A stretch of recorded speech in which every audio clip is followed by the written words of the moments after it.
Present by मां संतोषी music. बोलिए शंकर भगवान की जय। बाबा कौआ कावर ले गई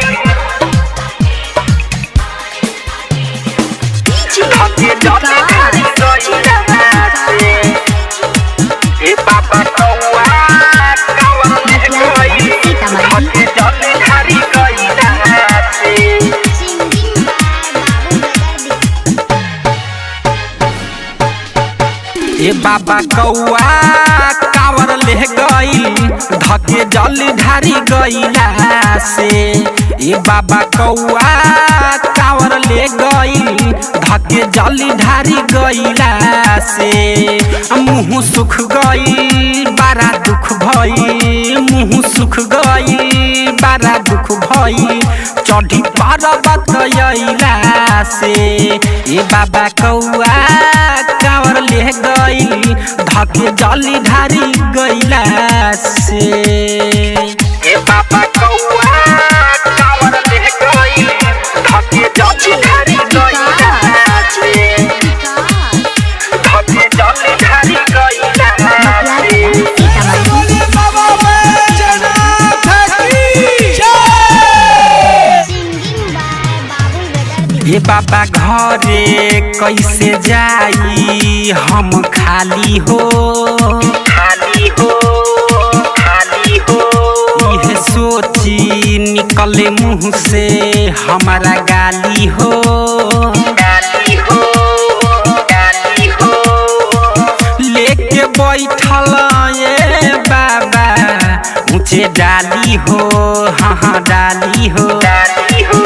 देखी उड़ता नहीं जिहिले दियो देखावला से।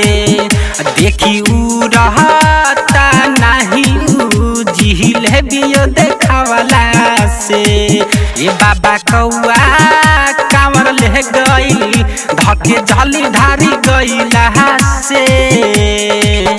बाबा कौआ कांवर ले गई धके जली ढारी गईला से। धके जली ढारी गईला से। खुशबू रिकॉर्डिंग स्टूडियो कहला बिशनपुरा बाजार। मिक्स बाय इमाम बाबू। बम राइटर अतुल तिवारी घरे जाता हो जाता हो जाता हो। बाबुल बेदर्दी मिठाई किन के खाता हो खाता हो खाता हो। हाँ हाँ कावर बिना ये बाबा ना रहता हो ना रहता हो। रौनक तिवारी चिन्ह ना पौए हमारा शिव मेला में। रौनक तिवारी चिन्ह ना पौए हमारा शिव मेला में। बाबा कौआ कांवर ले गई धके जली ढारी गईला से। बाबा कौआ कांवर ले गई धके जली ढारी गईला